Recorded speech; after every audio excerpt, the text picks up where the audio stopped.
McKay. I'm the executive director of Interlink, North Central Texas Interlink, and we do labor market forecasting for the career and technical educators of North Central Texas. That's 16 counties, 133 school districts.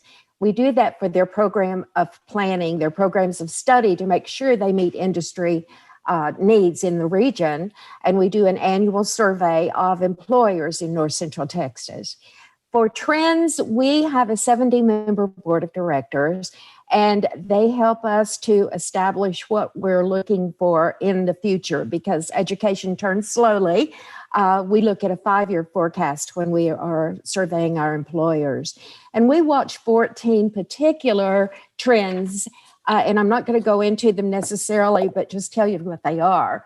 3 and 4D printing, artificial intelligence and algorithms, augmented reality, autonomous vehicles, that's air and on land, and the Internet of Things, sensors everywhere, robotics, of course, risk and security management, and that cybersecurity, biotechnology. We're looking at blockchain this year, not Bitcoin, not the currency, but we look at blockchain because that's a highly used technology. We're looking at drones and unassisted air vehicles and our natural resources for energy, and then regenerative medicine and also machine learning. And we feel that the future will be tied into at least these 14 technologies. So technology is a very hot topic, and I know that we could probably delve really deep into what technology looks like because it could mean a number of different things. I want to come back to that, but before we do, I would like to talk to Ms. Demetra, who is from the Dallas Entrepreneurship Center, because one of the other things that we want to address is entrepreneurship right now. As we're thinking about workforce trends, we also want to think about what opportunities lie for those who are entrepreneurs. So Ms. Demetra, I want you to tell me, is now still a good time to start a business? And if so, what kind of businesses should we be looking to start? Awesome. Thank you, Felicia. Thank you for having me. One of the things I would like to emphasize is if we go back and we look at 2008 and the impact of the recession, we noticed we had a boom in small businesses come out of that. So entrepreneurship was one of the things that peaked in response to those challenges. We're anticipating, even though this is a much greater economic crisis than what we experienced then, that small businesses will continue to be a way that we carve out our economic recovery. So as we start to look at what opportunities are the best to pursue, I would definitely say anything revolving around technology. We just heard a lot from Candy that emphasize Internet of Things, machine learning. These skills are still going to be critical going into this next phase of recovery. So as you start to think about potentially starting a business, I would encourage you to think about what are the problems that are being manifested in this current climate. When we think about the pandemic, how it has changed the way that we engage socially, how it has changed the way that we think about our finances, those are going to be the things that you want to tap into and blend in technology to come up with those solutions. So I would definitely say entrepreneurship is going to be critical to the economic recovery. So, Mr. Ben, will you talk to us a little bit about some of the certifications that are available and how people can take advantage of what's going on at Dallas College? Thank you, Felicia, and thanks for having me. I think, the biggest thing, in some ways, the recovery, economic recovery depends on how quickly we can get folks who have been most impacted retrained and back into the workforce, but even with a better job, a better outlook, a higher wage job, et cetera. The service sector has really been impacted in a major way nationwide.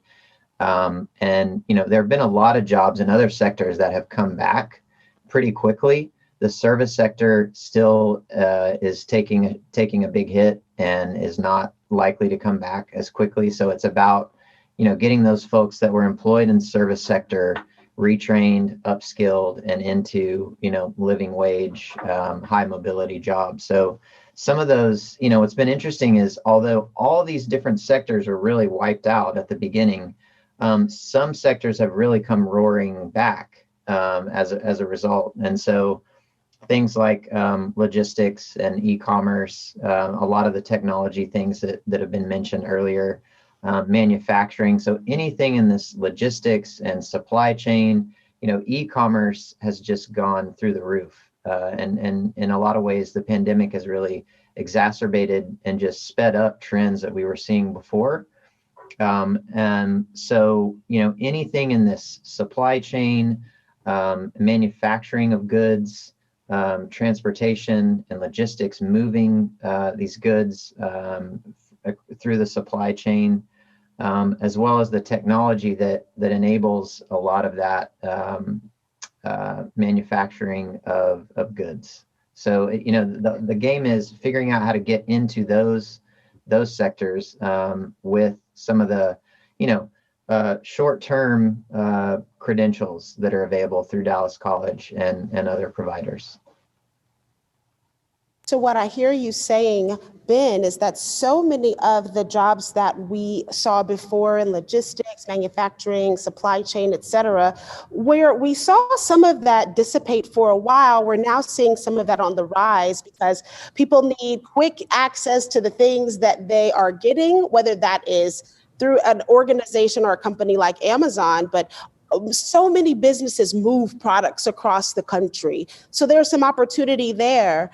I want to pose maybe a challenging question, because one of the things that Ms. Candy and I have talked about a lot has been high wage, high skilled jobs.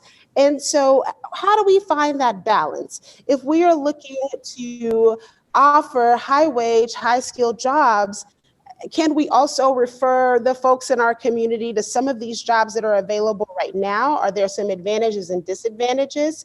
I would like to talk to Mr. Richard Perez about that, who is with Workforce Dallas, and then I want to come back around to Ben and Candy. Good morning, and I'm Richard Perez with Workforce Solutions Greater Dallas. We are the Workforce Board for Dallas County, and we have 8 workforce centers throughout the county and the city of Dallas. But to answer your question on how to get job seekers to all those open positions, we do have a matching system called Work in Texas, and we can take job seekers who are looking for work, maybe those who were recently laid off, and connect them to all those positions that Candy and Ben and Demetria were talking about. What we're seeing is there is a lot of jobs currently open. People might think that there isn't, but there really is. And a lot of those are concentrated in IT, healthcare, as well as logistics, and Ben was talking about that. In fact, tremendous growth in logistics, warehousing. Dallas County has a lot of warehouse and distributions along the I-20 corridor, and that has created an explosion of growth and jobs for the area, shipping all those materials to all those locations throughout the U.S. We're perfectly positioned in our location where we can reach all those markets in the nation. So lots of opportunity. You mentioned some of the big companies, Amazon, but there are certainly many other companies that are hiring, and they do need the help. I would bet that the small business community is a part of that. Folks who also need help. They need good folks who can come and work for them. So, Ms. Demetria, we didn't talk about this before. I know that I was going to go to Candy and Ben, but I will come back to you two in just a moment. But I first want to talk about the idea of hiring people in the community. If you're a small business owner, let's say that I live in Cedar Hill and I want to work for a small business owner. Are there a different set of skills that I need to be aware of if I'm going to work for a small business versus if I'm going to work for a larger organization? Alicia, that's a great question. One of the things I would highlight with working with a smaller organization is you really need to be able to have a diverse skill set. You know, a lot of times when you work for major corporations, you're hired for a specific function and you are lasered in on that. When you're working for a small business, you may have to wear many hats. So I would tell folks as you're going out and you're getting reskilled, I know there's going to be a ton of technical, training programs in our market that are going to offer reskilling opportunities. I would say focus also on your soft and interpersonal skill set. That is going to be critical to being nimble in this labor market. And I think in terms of, promotion and being able to move up your career ladder, those are going to be the skills that are going to take you to the next tier. And one of the things I want to highlight is if you look at the majority of our labor market and where most of our jobs come from, they tend to come from those smaller businesses. So in terms of opportunity, I would definitely say make sure you're diverse in terms of your skill set. Is such an incredible point. So many things. We know this too, me being a small business owner, it's very important for the folks that work with our company to be so nimble. The people who work for small businesses tend to need to have kind of a broader set of skills because small business owners are doing so much to make sure that they can be sustained. So I love that point. That is fantastic. Let's come back to Candy and Ben, and I want to go back to what we talked about earlier about jobs in logistics, all of these opportunities that are available, but also how we do the work to create some high wage, high skill jobs in our community. To whom do those responsibilities fall, and how do we build a diverse workforce that meets all of those needs? Let's talk to Candy first, and then we'll come to you, Vice Chancellor. Well, I just want to say that we are blessed in North Central Texas to have amazing community college systems. And so I think that who do we look toward? I think it's a really good idea if you would meet with the counselors at your community college districts. And the Workforce Solutions obviously is your first step because they can help you and place you pretty quickly.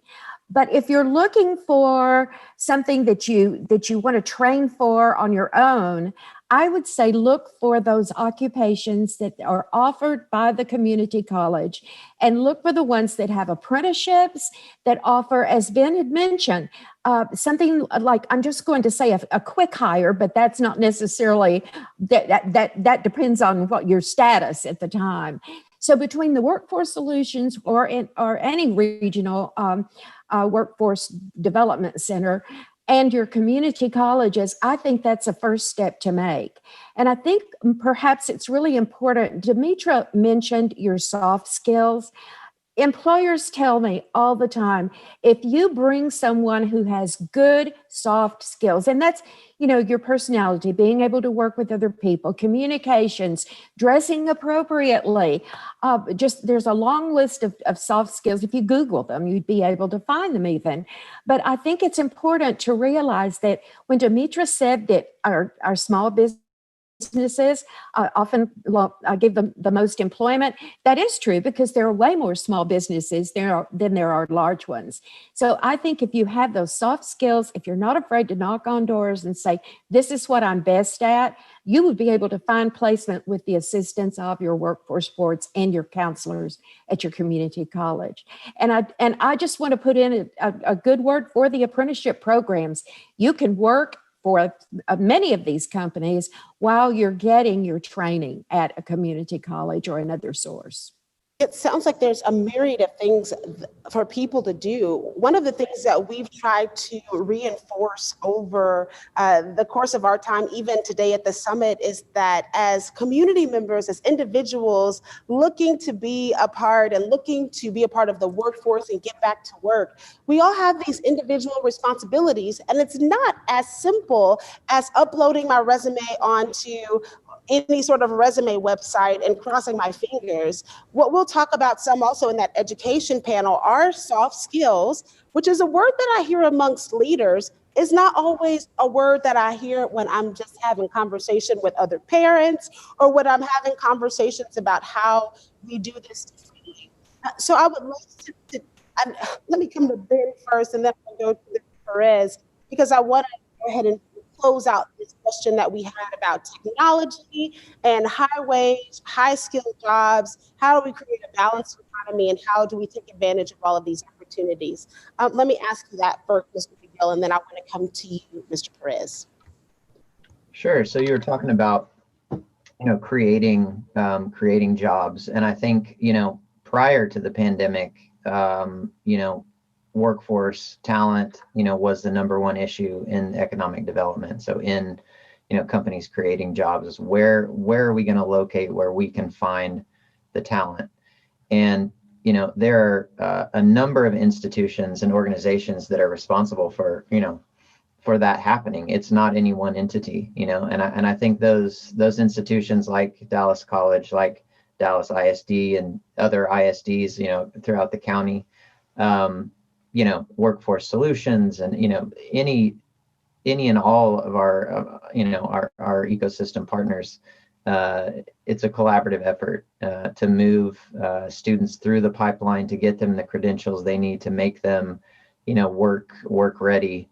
And to that soft skills point, something that we're trying to do at Dallas College is embed that soft skills training in every course that we offer, not just as a standalone course, like make sure you learn these things, but help students to understand that no matter what the subject matter that you're learning about is, make sure that the curriculum involves problem solving and critical thinking and communication and all of these things that, regardless of the sector that you're going to work in, you're going to need this skill set. Those are those soft skills that show up across any job, any sector.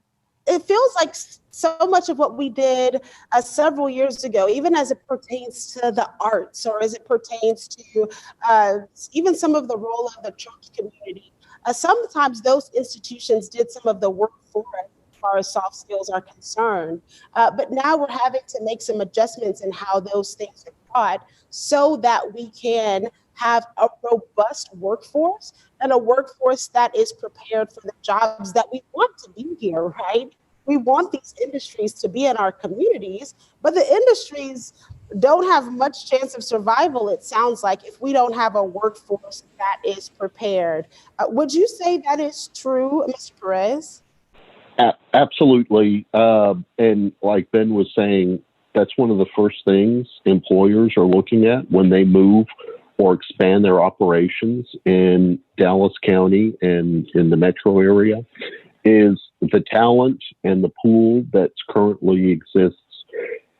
And where I think we come in is where we can give those skills to the job seekers. They can transition to maybe a career they have right now into some of those positions that are high in demand.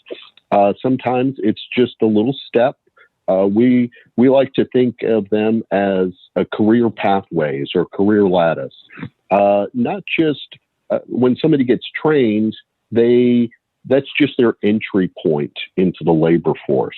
They'll certainly take more steps to hopefully increase their wages, increase their knowledge, and increase their credentials. And all the occupations that we've been talking about, whether they be IT or healthcare or logistics or retail trade even, they all have those touch points where somebody can take the next step, get the next credential, increase their wage, and just increase their opportunity for success. So the community is doing the work, build the steps. It sounds like you all have been a part of a collaborative effort to make sure that the people within our community have the tools and resources that they need to continue to be successful. That sounds like a community that's working together. What I want to know from you all, and I kind of want to go around the room, if you will, our virtual room, and I want to start with Ms. Demetra and ask this question. Before I ask it, I want to introduce and welcome some of you who are just joining us. If you are just joining us, my name is Felicia Wilson. I'm co-principal at the Zoe Communications Agency, and you are at the Hire Me Regional Workforce Summit, where we are talking about what's going to happen as we move forward into the future to our workforce.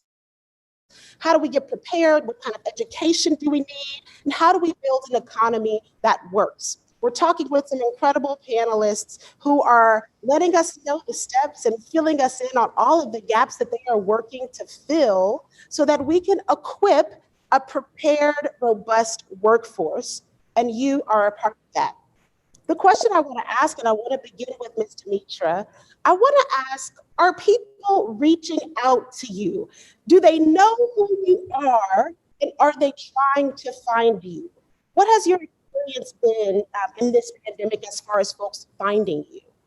You know, ironically, Felicia, a few months ago, I actually transitioned away from a workforce training organization.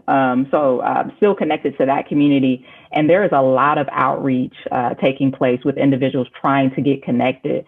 One of the most critical things that I'm seeing emerge during this pandemic, in particular from women job seekers, is looking for a remote-based job, looking for work-from-home jobs. So I've received quite a bit of inquiries from individuals. So that's one perspective from the job seeker. But then also companies. You know, ironically, I was surprised by the amount of technology companies in particular that were reaching out for talent. And I think that's something we're going to continue to see. And I think we're actually in a great position here in the Dallas market to meet that need. And I want to go back to one point before I hand it back over about, diversifying your skill set, having a broad skill set. When you work for a small business, I believe there's more opportunities to train internally and kind of cross-train and learn different things within a business. So I do want to encourage job seekers, if you do have an opportunity to work for a smaller organization, that can be a great thing in terms of built-in upskilling if you don't have the bandwidth to maybe add in a program. But just to go back to your question, Felicia, there's two things I'm seeing: job seekers who are looking for remote opportunities, just given the current climate, and then technology folks who are employers who are looking to get creative with how they're finding talent. So both of those things are, I think, to be expected and exciting. Ms. Demetra, you should have seen my whole team and you said that there's opportunity for people when they work for small business owners. The whole team went. We've learned that so much, especially in the pandemic. We have had to learn so many new skills in order to stay afloat, to survive, and to start to be prepared for what's coming next. So they co-signed that idea, very much so. There's so much opportunity to learn if you do some work for a small business. So I co-signed that, Ms. Demetra. One of the things, though, I want to talk about, I know that we're going to go around and I pose that question, but there's one thing that I'm itching to ask you all, because I keep hearing the word technology. There are trends in technology and we need more folks who are equipped there. But technology can mean so many different things. So Mr. McGill, tell us about some technological fields with which we should be prepared and aware.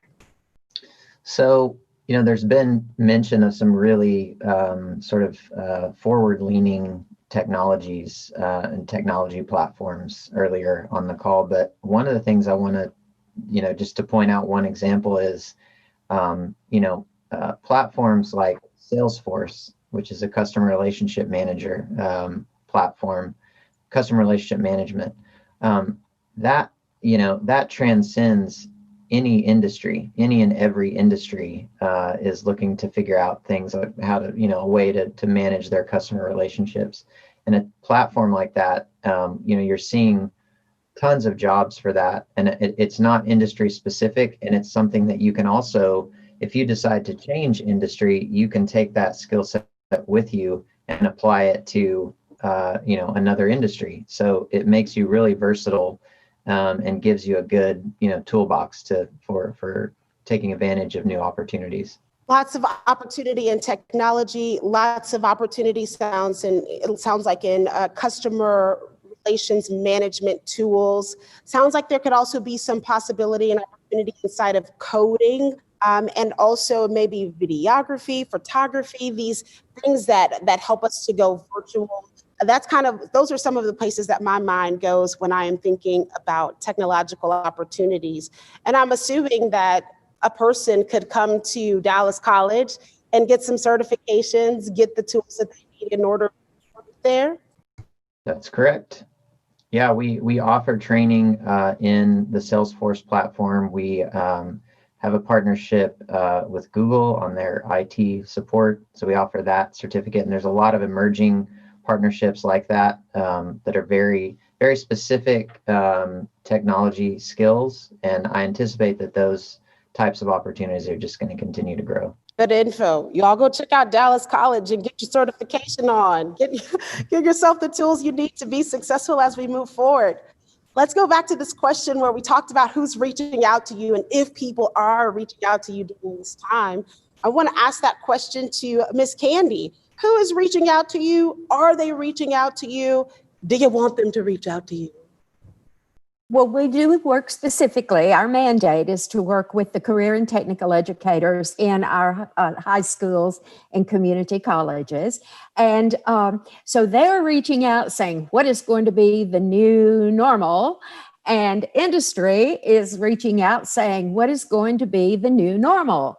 And so these are things that I think I see everybody's kind of shaking their head going, yes, what will that be?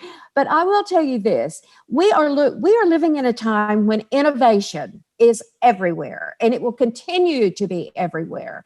And we do need for people to have very basic skills, knowledge, and aptitudes to be those innovators. And it can be two areas that we didn't even touch on are our construction industry. We did mention healthcare, but also our going deeper into information technology. We need to know those platforms that are being used. And those are things that are being taught at the community college districts. And so innovation comes from understanding what your need is and then fulfilling it in a certain way. And I just want to tell you a quick story about a young man I heard about who was 9 years old, diagnosed with diabetes, and was sat down with the health caregivers and said, here's what you have to do. And you have to check your blood and do. And they went through a long list of things that young man had to do in the course of a day.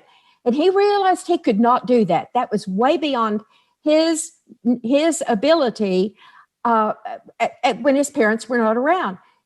He took a coding camp. He went home, and in just a few weeks, he had developed an application that did all of that for whatever your needs are if you have diabetes. Instead of selling that app, he donated it to the hospital that diagnosed him. And it is a free platform for anybody, an app for anyone to use.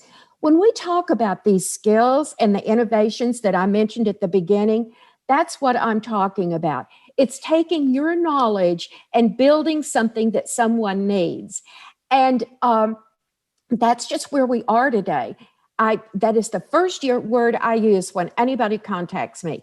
What are we teaching in our career and technical education that can be used for innovation? And let me give a shout out for career and technology education, because Ben mentioned that. It is the beginning pathway for high school, or it's starting now in the middle schools to the high schools, and awareness in the elementary schools. So if you are a parent or a student listening today saying, where can my child's career start? I would say start in your career and technical education programs at your school district, because all of them have some sort of career program. And Richard talked about pathways, and that it begins you on the pathway. So yes, people are reaching out, and there's a lot of unknown right now, but the things we do know are the skills that we talked about and the wonderful resources that are offered in this region. Yeah, there are so many resources and so many people that are doing incredible work to respond to the needs of the day. I want to talk to you guys for so long. There are so many things that I want to ask you and say. In a moment, I want to come back to Ben to talk about education and getting inside the schools earlier so that our children can be more prepared. I know that's something that you're really passionate about, but I want to close the gap and make sure that I address Mr. Richard as well. I would love for you to tell us, are people coming to you? And really, what are they asking for when they come to you? Are they looking specifically for jobs, for training, or do they even know what to ask for? That's a great question. And sometimes people confuse us with the Texas Workforce Commission as far as filing an unemployment insurance claim. And we're not the state, but we are a partner with the state. So our job is helping people find work, employers to find people that are looking for jobs. So although we can't help with an unemployment insurance claim, we can help on the other side of that. And people are finding us. Our offices are open virtually, and we can get people into training. And like everyone has said, there is training opportunities. There's opportunities, and training can be entry level. To take that step in, it may not need a degree, but just a certification. And that can get your foot in the door and your career path started. And there's so many of those across all the occupations. And it isn't just with the big companies like the name brands, AT&T and Amazon, especially when we're talking about high tech and IT. But it's with small employers as well as maybe positions people wouldn't think of, like with school districts, ISD. Every campus needs someone that has technical skills to set up equipment for teachers, for all the students that they're giving out. The hospitals, they need technicians to do the same thing, set up equipment and make sure it's running smoothly so that the doctors and nurses and other healthcare professionals can offer their services seamlessly. So there is lots of opportunity, and our job is connecting the people that are looking for work to those, as well as connecting employers that are looking for people to the job seekers, sort of a one-on-one. There are so many things that you all are saying that I want people to take away. This summit already has felt like hope to me. It feels like hope when you at Workforce Solutions are saying there are opportunities available. When I hear Chancellor McGill at Dallas College say there are opportunities. When I hear Candy say there are opportunities. I hear Ms. Brown say there are opportunities. That feels hopeful. And so it sounds like there's no reason for somebody to not get inside of the ecosystem, because this sounds like an ecosystem. This is not, I'm going to go to Dallas College. They're going to solve all of my problems. I'm going to go to Workforce Solutions. They're going to solve all my problems. I'm going to take Ms. Brown, you got to solve all my problems and tell me how to start a business tomorrow. It doesn't sound like that. It sounds like you all are a part of creating an ecosystem that we can all get into and find out what we need depending on where we are at what stage of work. So, Ms. Demetra, I would love to come back to you for just a moment, because I want you to tell us, especially if a person is looking to be an entrepreneur, does a person need to think about how do they get their minds right so that they can be successful as we move forward? Thank you, Felicia. I'm so glad you asked that question in particular. I think this is a great opportunity for organizations like that Dallas Entrepreneurship Center, as well as the 40 plus organizations that we collaborate with, to spread the message of entrepreneurship as a revenue and income generating opportunity for Dallas residents and Dallas County residents. This is a great opportunity to think about business. And so often when we think about small business, we think about, larger agencies. If you look at the data, most of the businesses, small businesses in our state, operating around 50K in revenue. So that lets you know we have a good deal of micro enterprises here in the city, as well as in our state. I would encourage folks to check out a platform. It's called dallasbuild.org. It is a newly developed website that launched this year in 2020 with several organizations that support small business owners and entrepreneurs in getting started or growing or scaling. I would recommend you go to that platform. What that website is going to help you do is navigate where you are currently. So if you're just in the idea stage, or maybe you don't even have an idea, but you're trying to figure out what are the resources into the community, you're able to go to that platform, fill out some basic information, and then we'll help you figure out, here's a group that can help you get started. So I do want to encourage folks, this is a great time to start a business. That should be something that you consider when you think about bringing more revenue into your household. Could you tell us what that website was one more time? We want to make sure that we get it inside of the chat for people to hear and visit. Yes, I would say dallasbuild.org. It is a community platform. Over 40 plus organizations in the city of Dallas help put that platform up. So a lot of resources for you to plug into. See, Miss Candy, people are innovating. They're innovating and making things and solving problems to help us move forward together. We've got about 4 minutes left, and I want to go back to Mr. McGill, and I want to talk about how we engage our students early on. I know that this is something that you are passionate about. Tell us, why is it important for the workforce, for people who are creating jobs, and even leaders within the community to engage with our students early? And what are they supposed to say? What kind of information do we need to get out of them, or in which ways do we train them? Yeah, thank you for that question. We waste so much precious time by not having, some sort of interactions earlier on, because we have a lot of students who will complete a degree and apply for a job and, maybe get that job and start working. And then the employer realizes, like, this student has this employee has no idea about how to operate as a professional in a professional environment and collaborate with others, et cetera.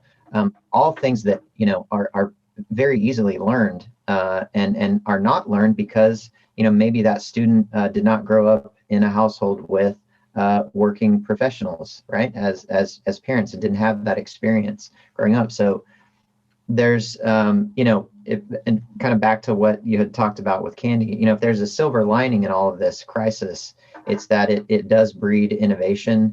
It breeds collaboration. Because we're all in this together. We're trying to figure out these big these tough issues. And it's really, you're talking about hope. It's really exciting to see the way that institutions, organizations are collaborating in a way that they never have before. And one of those is Demetria mentioned Dallas Builds. I want to point everybody to DallasThrives.org as well.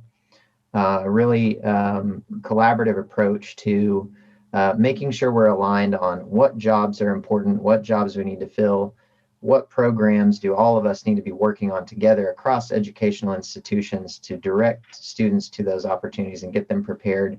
But then also a big lift on helping employers how to understand how to engage with students earlier on. In many cases, an employer wants to, but they don't necessarily have the playbook of how to do that. How do I engage with, an elementary school or a middle school? They need help understanding how to do that. We're trying to, at Dallas College, make sure that employer engagement and its many different, the many different ways you do that is connected, so that we can watch a student move from being mentored by a professional from a certain company, and then are they teed up to apply for an internship with that company? Are they eligible for an apprenticeship with that company? And start that employer engagement earlier, bring employers to the table earlier, and then continue that relationship all the way through to employment. So we got to get in really early on, and we have to do the work to prepare earlier than maybe we have been, in order to make sure that our individual communities' workforce remain robust and incredible. You all, thank you so much for being with us today. We are so grateful to all of you for taking out your time this morning. We'll have information about all of your organizations on the cedarhillworkshops.com website, so they will be able to reach out to you all. Thank you so much again for being with us today. If you are just joining us, we are so glad that you are with us right now. We're going to get ready to transition into an additional panel. We just heard from an incredible group that are building resources in the community so that our workforce can remain empowered. We're getting ready now to talk to one of the very incredible people from the Cedar Hill Chamber of Commerce. His name is Randall Chase, and he runs the place. So we're getting ready to hear from him in just a moment. After that, we are going to move into a panel where we're talking about education. We are talking about how to make sure our students have the tools that they need need in order to be successful? But not even just our students, us. What kind of education do we need to be successful as we move into this brave new world? We'll be right back.